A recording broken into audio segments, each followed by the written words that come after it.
el pasaje de Deuteronomio capítulo 5, verso 16. Es complementario al texto que hemos leído en una especie de contexto paralelo. Y voy a leerlo, que también es semejante al versículo 15 de Éxodo 20. Pero Deuteronomio 5, 16 dice: honra a tu padre y a tu madre como Jehová tu Dios te ha mandado, para que sean prolongados tus días y para que te vaya bien sobre la tierra que Jehová tu Dios te da. Bueno, no es sorpresa de ninguna manera para ustedes el mandamiento que sigue. Estamos hablando del quinto mandamiento, este mandamiento maravilloso. Debemos de establecer un simple contexto de este pasaje. Hemos estado hablando acerca de los 10 mandamientos del Señor que le dio al pueblo de Israel estando en el desierto, en Éxodo, en Deuteronomio, estando en el desierto, pero repitiendo la ley, recordando el pacto antes de entrar a la tierra prometida. En el libro de Deuteronomio vuelve Moisés a leer estos mandamientos a este pueblo, un pueblo que era en realidad nuevo en el desierto, pero que habían escuchado la historia del Señor hablándole a Moisés para entregarle estas tablas de la ley. Pero nosotros tenemos ahora este mandato que tiene que ver con lo que le hemos llamado o lo que le han llamado la segunda tabla. Hablamos de la segunda tabla no necesariamente porque fueran como 2 tomos del mismo tema, sino que estamos hablando de que cuando el Señor dio sus mandamientos a Moisés, dio los primeros 4 mandamientos que tenían que ver con este amor que tenía el hombre hacia Dios. Hemos de recordar que se estableció esta manera en que el Señor quería ser adorado en los primeros 4 mandamientos. Los hemos estudiado ya. Estos 4 mandamientos son muy importantes, que de alguna manera el Señor Jesús también resume cuando le preguntan cuál es el más grande mandamiento. Y él resume estos 10 en estas 2 tablas, diciendo que el primero y más grande mandamiento es amar a Dios por sobre todo. Luego entonces el segundo mandamiento es amar al prójimo como a uno mismo. Estos mandamientos se dividen entonces en los primeros 4 que tienen que ver en esta relación vertical con Dios, que no puede haber, decíamos las veces anteriores, una buena relación horizontal entre nosotros. No pudiese existir bien, correcta, cristiana, si no estuviese bien establecida esta relación vertical con Dios. Cualquier persona que diga, yo voy a tener una muy buena relación cristiana con mis hermanos, pero no con Dios, no tendrá una buena relación cristiana entre hermanos, porque para tener una buena relación entre nosotros, es absolutamente necesaria la relación primero con Dios. Y Dios ha establecido esta verdad en sus mandatos. Y no solamente en los mandatos, sino en toda la Biblia hay énfasis sobre que Dios es primero que todas las cosas. Sobre todas las cosas, Él es primero. Estableció pues la manera como quiere ser adorado. No debemos de tener ídolos a su alrededor. Él es un Dios celoso. No nos tenemos que hacer imágenes visibles o invisibles, objetivas o subjetivas de Él. No podemos crearnos una imagen de Dios, porque esto a Dios no le agrada. No podemos jurar en el nombre de Dios en vano, porque no dará por inocente, dice la Biblia, al que tomare su nombre en vano. Eso no lo debemos hacer. Es así como quiere Dios que nos relacionemos con Él. Yo primero que todo, ante todo, y tienes que relacionarte conmigo en esta relación amorosa hacia mí. Y hemos revisado en 2 sermones cómo el Señor quiere ser adorado, y quiere ser adorado el día de reposo, y que no tiene manera de negociarse este punto en donde tengamos excusas para no atender el día de reposo teniendo ocupaciones de otra manera. Dice el Señor, en 6 días harás toda tu obra, pero el séptimo es de reposo para Jehová tu Dios. Y Él manda que ese día lo apartemos para Él, no la mitad del día, no 1/3 del día, todo el día. No en actitud fariseica de quizás sacar un metro, una cinta métrica para medir los pasos que damos hacia afuera de la casa, no en este grado de fariseísmo, pero sí en una actitud de adoración constante durante todo el domingo. Recuerde que el Señor decía, misericordia quiero, no sacrificio. Si vienen a la iglesia, bueno, ni hablar, me sacrificaré, aun y cuando esté aquí todo el día, no honra al día de reposo. Dice el Señor, quiero misericordia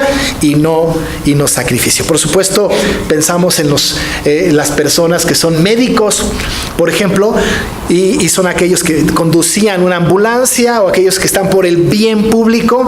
Estos son actos de misericordia. Esto preserva la vida y estas cosas no hay una especie de licencia, pero están de alguna manera justificadas. Como quiera, el día de reposo debe de ser guardado por todos los temerosos de Dios. De ahí, entonces, termina, por decir de alguna manera, esta primera tabla de la ley, esta relación vertical con nuestro Dios al que amamos, y luego viene la segunda tabla. Y ahí es temas que tienen que ver entonces entre nosotros. Ahora vamos a revisar los temas entre nosotros. No excluye a Dios. No, de ninguna manera decimos, ahora hablaremos lo que tenemos que hacer entre nosotros y ya Dios espéranos un poco porque ahora vamos a hablar de nuestros asuntos. No podemos excluir a Dios en este asunto. Y no lo podemos excluir porque quien lo manda es Él, es Dios. Él es el que lo establece. El amor sigue siendo un tema vital en este asunto. El amor es tan vital que no deja de ser un tema fundamental. Nosotros amamos a Dios y porque amamos a Dios, honramos a nuestros padres. Amamos a Dios y porque amamos a Dios, no matamos. Amamos a Dios y porque le amamos, no levantamos contra nuestro prójimo falso testimonio. Porque amamos a Dios, no adulteramos. Porque amamos a Dios, no codiciamos. De tal manera entonces que estos mandamientos tienen como fundamento todavía el amor hacia Dios. Este debe de ser el motor que mueve al creyente. El amor al Señor por sobre todas las cosas. Eso debe de permear nuestra vida completa. Y el principio sobre los demás asuntos, estos asuntos de manera horizontal, tienen como elemento fundamental el amor hacia el Señor. El amor profundo, abnegado, entregado a nuestro Dios. Si alguien nos pregunta, ¿por qué tú no matas? Quizá podemos decirle, pues porque si mato me meten a la cárcel. Pero a lo mejor la respuesta teológica más correcta sería, no mato porque amo a Dios. Eso sería una respuesta teológicamente correcta. Quizá necesita explicación, lo cual para entre cristianos no tendría que haber explicación, pero quizá tuviese que haberla. Pero el amor hacia el Señor es fundamental, es lo que rige el cumplimiento de los otros mandatos. Vamos a verlo más adelante, pero cuando una persona adultera, o mata en el sentido que vamos a hablar la semana próxima de este mandato, o hurta, ¿no? O dice falso testimonio contra otro, cuando lo hace, implícitamente está diciendo que no ama a Dios. Así que entonces, eso lo tenemos que ver con un poco más de calma en los sermones posteriores. Hoy nos enfrentamos a este mandato maravilloso de honra a tu padre y a tu madre. Ya un par de personas me dijeron, pastor, debíamos haber traído a los hijos a la iglesia para que escucharan esto. Pero en realidad va para todos. No importa la edad que tengamos, el mandato no tiene una etiqueta específica para los pequeños, ¿no? Hay algunos dicen, bueno, este mandato es exclusivamente para los hijos que siguen en casa. Y la verdad es que no hay ninguna cosa aquí en el texto que diga que es exclusivamente para un cierto nicho de la familia. Es decir, los hijos pequeños, los que todavía están en casa, excluyendo de alguna manera a los que ya se salieron y que dicen, ya no tengo la responsabilidad de este mandato porque yo ya estoy fuera, ya hice una familia diferente, ya no tengo obligación de este mandato. Pero la Biblia no habla de esto, no hace una exclusión y no tiene esta intención. Este mandato tiene que ver pues para absolutamente toda la iglesia. ¿Cómo es que llega este mandato a ser parte de las ordenanzas del Señor? El pueblo de Israel tiene un problema o ha tenido un problema a lo largo de su existencia de ser un pueblo difícil, duro, negligente. Un pueblo que ha sido rebelde y que además ha deshonrado a sus padres. Un pueblo que no ha respetado el sentido paternal o el sentido maternal de sus progenitores. Ha sido un pueblo que se ha rebelado, no solamente contra sus padres, pero contra autoridades a su alrededor. Es un pueblo que le ha costado trabajo entender el nivel que tiene como hijo, y siendo hijo el pueblo de un Dios todopoderoso. Este pueblo ha tenido diferentes circunstancias a lo largo de su vida, tanto así que incluso en el Nuevo Testamento, cuando se escribe sobre este tema, se habla acerca de la condición natural del hombre. Una de las cosas que el hombre naturalmente tiene cuando nace en su estado de pecado es una serie de pecados terribles, todos los posibles. Cualquier persona cuando nace, un bebé cuando nace, en realidad no le tenemos que enseñar a hacer las cosas malas, ¿no es cierto? No nace el bebé y le decimos, no hagas esto porque le vas a enseñar a hacer cosas malas. En realidad, el niño cuando nace o la niña cuando nacen con todas las cosas malas posibles, aprendidas, ya, viene de nacimiento por el pecado original, por el pecado de sus padres. En realidad lo que hay que enseñarle deliberadamente es hacer cosas buenas. Pero la lista de cosas malas que tiene un hombre que no es creyente y que está muerto en delitos y pecados desde el nacimiento es una lista interminable. Esa lista es una lista que incluso leo cuando tenemos la Santa Cena y que hoy volveré a leer. Alguien me preguntó, ¿dónde está eso en la Biblia, pastor? Se me hace que se lo estoy inventando. Pero es algo que está en la Biblia y que es parte de lo que está en el corazón interno, en el corazón del hombre pecaminoso. Y que está ahí. El apóstol Pablo, cuando le escribió a Timoteo y a los romanos, hizo una lista interminable de pecados que son aberrantes, de las cuales, si platicamos de cada uno de ellos, diríamos que gente tan perversa.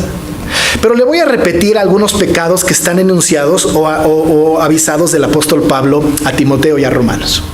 Según de Timoteo, capítulo 3, versos 1 al 5, Pablo enumera una serie de pecados hablando de los postreros tiempos.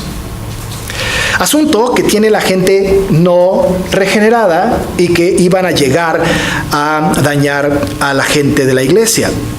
Les dice Pablo a Timoteo, también debes saber esto, que en los postreros días vendrán tiempos peligrosos, porque habrán hombres amadores de sí mismos, avaros, vanagloriosos, soberbios, blasfemos, desobedientes a los padres, ingratos, impíos, sin afecto natural, implacables, calumniadores, intemperantes, crueles, aborrecedores de lo bueno, traidores, impetuosos, infatuados, amadores de los deleites más que de Dios, que tendrán la apariencia de piedad, pero negarán la eficacia de ella.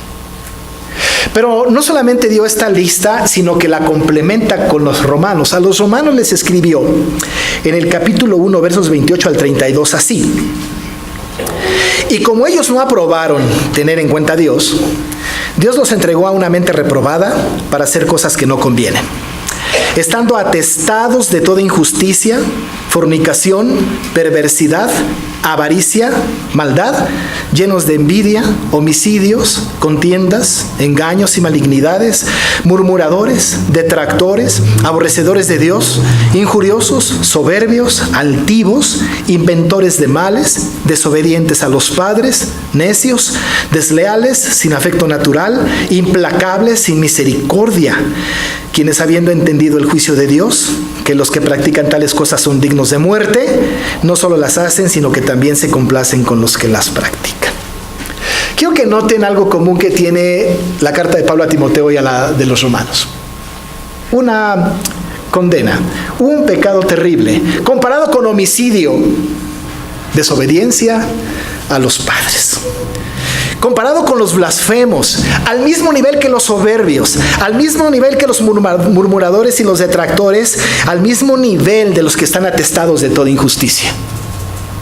Al mismo nivel de todos los pecados más terribles, en el mismo nivel está desobedientes a los padres. Lo cual habla entonces de que la desobediencia, la deshonra a los padres es un pecado terrible ante los ojos del Señor. Tan terrible, pero tan terrible, que en el capítulo 21 de Éxodo, en el versículo 15, dice el texto, el que hiere a su padre o a su madre, morirá. Qué cosa, ¿no? El Antiguo Testamento es bastante directo en el tema. La deshonra a los padres, la desobediencia a los padres, traía como consecuencia la muerte del hijo. En el Antiguo Testamento. Usted dirá, y ya lo hablamos hace algunos domingos, qué bueno que estamos en la época de la gracia y ya no en la de la ley, pero hemos afirmado La ley precisa de la gracia y la gracia precisa de la ley. La ley y la gracia son complementarias, no contrastantes. La ley debe de ser aplicada con la gracia explicada. No puede haber pues ley sin gracia y no puede haber gracia sin ley. Sigue vigente el mandato de los 10 mandamientos en el tema particular de honrar a los padres, al padre y a la madre. Muy, muy importante. En aquel tiempo, hermanos, cuando el apóstol Pablo escribió a Timoteo y a los romanos, había hombres de esta naturaleza. Pero quiero decirles algo. En nuestros tiempos, que son también los postreros tiempos, hay personas de esta naturaleza. Y pareciera ser que conforme pasan los días y los años, todavía hay más desobedientes a los padres. Hay más personas que no honran a su padre y a su madre hoy día. Por eso es tan preciso estudiar el mandato, porque hay que ver lo que Dios está diciendo al respecto de este mandamiento. Hay algunas cosas que implica el mandato, porque el texto está diciendo honra, y solamente dice esto a tu padre y a tu madre, dice Deuteronomio, como Jehová tu Dios te ha mandado. ¿Cómo se hace esto? ¿Qué significa? ¿Cómo hemos de honrarlos? Honrar significa obedecerles todo el tiempo, aun y cuando me casé y me fui de la casa, tengo que obedecer a mis padres. ¿Qué significa este asunto de honrar a mis padres? La primera cosa que considero que es muy importante y que está en el texto es que la base de la honra está en el hecho de que Dios es quien lo pide. Esto puede ser muy simple, pero es algo muy importante. Si alguien me preguntara, si alguno de mis hijos me preguntara, ¿por qué te debo de honrar? No le puedo decir a mis hijos, porque en realidad mentiría, porque me lo merezco. ¿Sabe qué? No me lo merezco. Cualquiera de los padres no usa esto como argumento, porque los hijos son tan listos que le pueden sacar una gran cantidad de argumentos por la que no merecen su honra. Porque en realidad no lo merecemos. ¿No ha sido injusto con sus hijos alguna vez? ¿No les ha provocado a ira en algún momento, como Pablo dice a los Efesios? ¿No les ha mandado algo pecaminoso? ¿No ha obviado un pecado de ellos? ¿No ha sido alcahuete en algunas de sus faltas delante de la ley de Dios? Sí. ¿Merece la honra de sus hijos? No. Pero gracias al cielo y gracias a Dios que no se trata de merecimientos, sino se trata de entender el lugar que juego como hijo de Dios.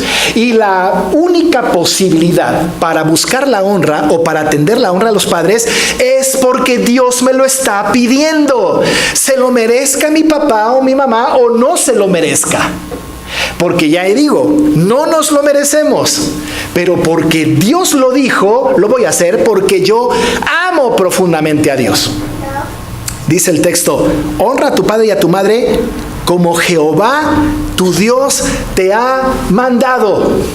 Solamente los voy a honrar porque Dios me lo manda. Solo por eso. Se lo merezca o no se lo merezca. Esto quita, por supuesto, del escenario la posibilidad de que cualquiera de nosotros dijéramos, mi papá ha sido muy malo, mi mamá ha sido muy mala, no merecen mi honra. Y entonces empezamos a buscar una gran cantidad de asuntos para decirle a la cara a mis padres por qué razones no les obedezco, por qué razones no les honro. Pero el principio bíblico es que yo debo de honrarles solo porque el Señor me lo ha pedido. El apóstol Pablo les dijo a los efesios, hijos, obedeced en el Señor a vuestros padres, porque esto es justo. Es exactamente justo lo que estoy pidiendo. Es la medida del cumplimiento del mandato, porque yo te lo pido. Puede orar a Dios, Señor, pero mis padres no me lo merecen. ¿Por qué los tengo que honrar? Y quizá puede escuchar a Dios, no lo va a escuchar, si lo escucha, tenga cuidado con eso, pero Dios le puede decir, solamente porque yo te lo estoy pidiendo. Pasa lo mismo con el asunto de la sujeción de la esposa, ¿no? Pastor, ¿por qué me tengo que sujetar a mi esposo? No se lo merece. No, si se tiene que sujetar a su esposo, porque Dios se lo pide, no porque lo merezca el marido.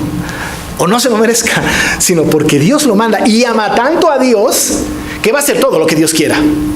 Hijos tienen que honrar a sus padres porque Dios lo pide. Y aman tanto a Dios que por el amor que tienen hacia el Señor van a honrar a sus padres. Así que la primera cosa importante es que Dios lo pide y por eso honramos a nuestros padres. ¿En qué sentido? Honra, en el término bíblico del Antiguo Testamento y por supuesto también del Nuevo Testamento, tiene que ver con obediencia, tiene que ver con lealtad, tiene que ver con conductas reflejadas. Ahora déjenme explicarles este asunto de las conductas reflejadas. Antes, cuando los hijos imitaban a los padres en su conducta correcta, era una honra al padre. Y si el padre tenía una conducta cristiana correcta, si el padre se conducía correctamente, una manera de honrarle era imitarle a él en su conducta correcta. Y no solamente en la conducta, sino en las cuestiones de la fe. Honrar a mi padre en este asunto, o a mi madre, tiene que ver con imitar su fe. Es conducirme con los principios de fe con los que mi padre o mi madre se conducen. Esto también tiene un sentido de honra. Cuando hablamos, por ejemplo, de honrar a Dios, piénselo un poco. Decimos que el Señor es el que merece toda honra. Honrar a Dios es hacer lo que nos pide, es imitarle en su santidad, es conducirnos conforme Él se conduce y nos pide conducirnos. De tal manera que cuando honramos a los padres, a papá y a mamá, lo que hacemos es imitar sus conductas de fe. Es hacer lo que ellos hicieron en su conducta de fe. Desde luego, queda desechado por completo sus conductas no de fe, sus conductas pecaminosas, porque el principio que rige es a quién debo de obedecer primero, a Dios o a los hombres. Y si mi padre o mi madre me piden una cosa que está en contra de la Biblia, eso, hijos, no lo deben de imitar, pero es lo más imitado. Pero no lo deben de imitar. Solo las conductas de fe de los padres. La honra entonces tiene que ver con esta obediencia, con esta lealtad y con esta imitación de fe de los padres. El trato respetuoso, amados hermanos, hacia los padres es fundamental. Y no tiene que ver con la edad, ni de los hijos, ni de los padres. Se ha escuchado con frecuencia de hijos o historias de hijos que, siendo sus padres ancianos, siendo sus padres mayores, no les cuidan, no les atienden, no tienen un sentido de ascendencia sobre ellos. No hay un respeto implícito hacia ellos, hay descuido hacia los padres. La Biblia tiene un par de ejemplos importantes al respecto del trato respetuoso, no importando la edad que tengamos y la edad que tengan nuestros padres. Dice Génesis 31:35 que Raquel se dirigió a su padre con una expresión maravillosa. Le decía, mi Señor. Ahora, no quiero que se confunda. No se trata de decirle de alguna manera, sino lo que hay detrás de la expresión, porque lo que hay detrás de la expresión es una reverencia profunda, aún en la vejez de los padres. Pero por otro lado, Salomón se inclinó ante su madre cuando fue a visitarla, aunque para ese tiempo ya era rey sobre Israel.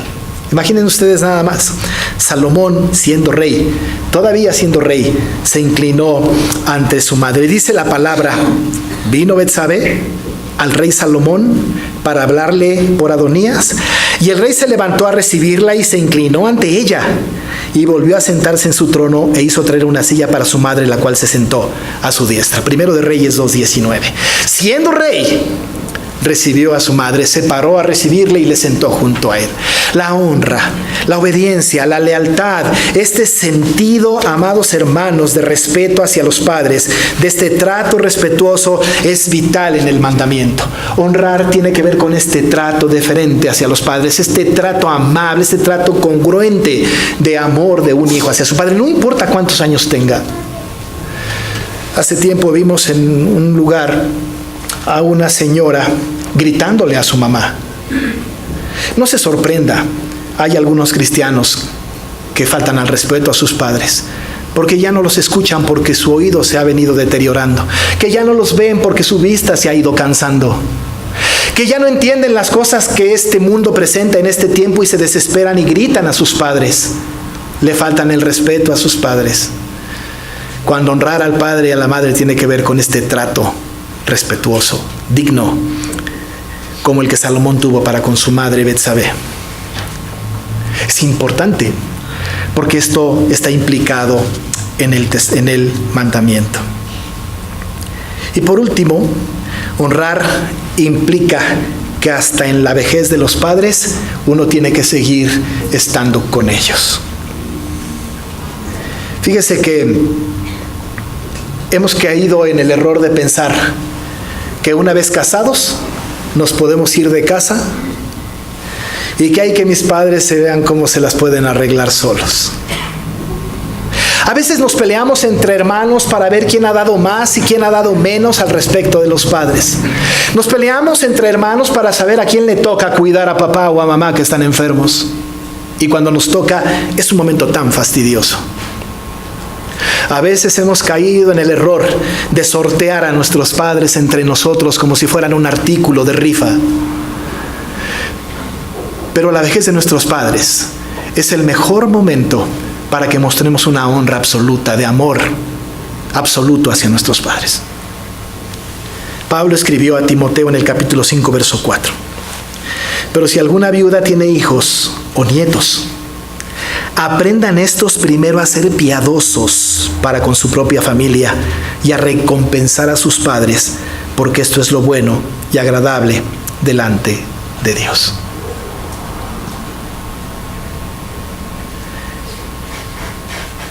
Los que tenemos a nuestros padres todavía y que ya estamos grandes y que ya tenemos una familia hasta que ya somos abuelos, pero nuestros padres viven todavía.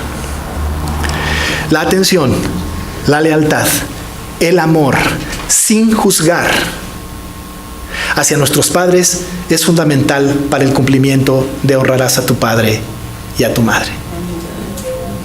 Si tiene a su padre o a su madre enferma, si ya no pueden caminar, si ya no pueden ver, si ya no pueden oír, si dependen de alguien que les esté llevando y trayendo, dándoles de comer, llevándoles al baño o bañarles todos los días, considérelo como un acto maravilloso de misericordia y de obediencia al mandamiento de honrarás a tu padre y a tu madre. Los hijos que descuidan a sus padres en su vejez transgreden el mandato, malentienden el mandato, y al descuidar a sus padres están dentro de la lista que Pablo escribió a Timoteo y a los romanos: desobedientes a los padres. Si tiene a su papá lejos o a su mamá lejos y no le ha hablado por teléfono en todo el año, háblele, hónrelo, ámelo, dígale cuánto significa para usted. Porque se lo merezca o no se lo merezca, le haya hecho lo que le haya hecho, es mejor obedecer a Dios antes que a los hombres.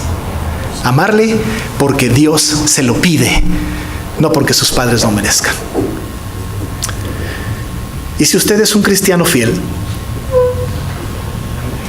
y está entregado al Señor y sus padres fueron creyentes, una de las más grandes honras que tiene un padre es ver que sus hijos andan en el Señor.